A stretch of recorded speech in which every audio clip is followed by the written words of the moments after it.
Good morning बच्चों। आज मैं आपको गोस्वामी तुलसीदास जी द्वारा रचित भरत महिमा के बारे में बताएंगे। पहले गोस्वामी तुलसीदास जी के बारे में मैं आपको बता रही हूँ। गोस्वामी तुलसीदास जी के जन्म के विषय में तो वैसे कई मत हैं, लेकिन विद्वानों के द्वारा जो पुष्टि हुई है, जो प्रमाणिक रचना है, वह तुलसीदास जी का जन्म बांदा जिले के राजापुर नाम ग्राम में हुआ था। इनके पिता का नाम आत्माराम दुबे तथा माता का नाम तुलसी था। कहा जाता है कि जब इनका जन्म हुआ था तब यह 2 या 3 वर्ष के बालक के समान प्रतीत हो रहे थे और इनके मुख में सारे दांत उपलब्ध थे। इन्हें देखकर लोग घबरा गए और जैसे ही इनका जन्म हुआ, इनके मुख से राम निकला। इसी कारण से इनका बचपन का नाम राम बोला था।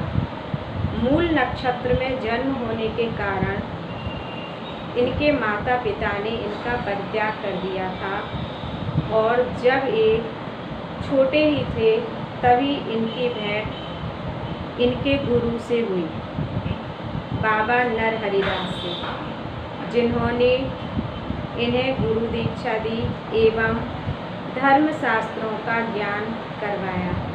इनका विवाह रत्नावली नाम की कन्या के साथ हुआ, जो अत्यधिक रूपवती थी।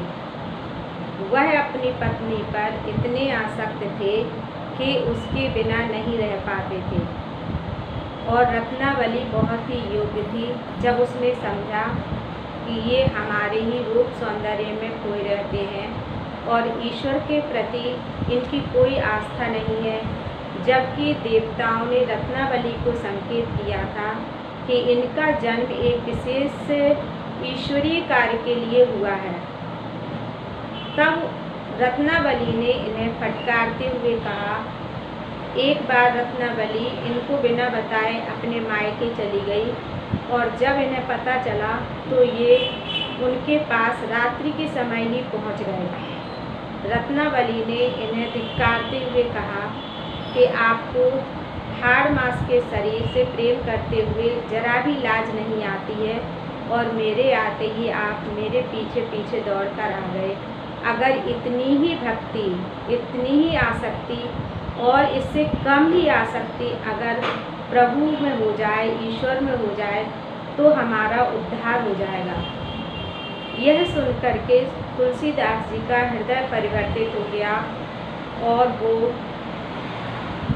पत्नी प्रेम को छोड़ करके ईश्वर प्रेम में इनका प्रेम परिवर्तित हो गया और राम भक्ति में लीन हो गए।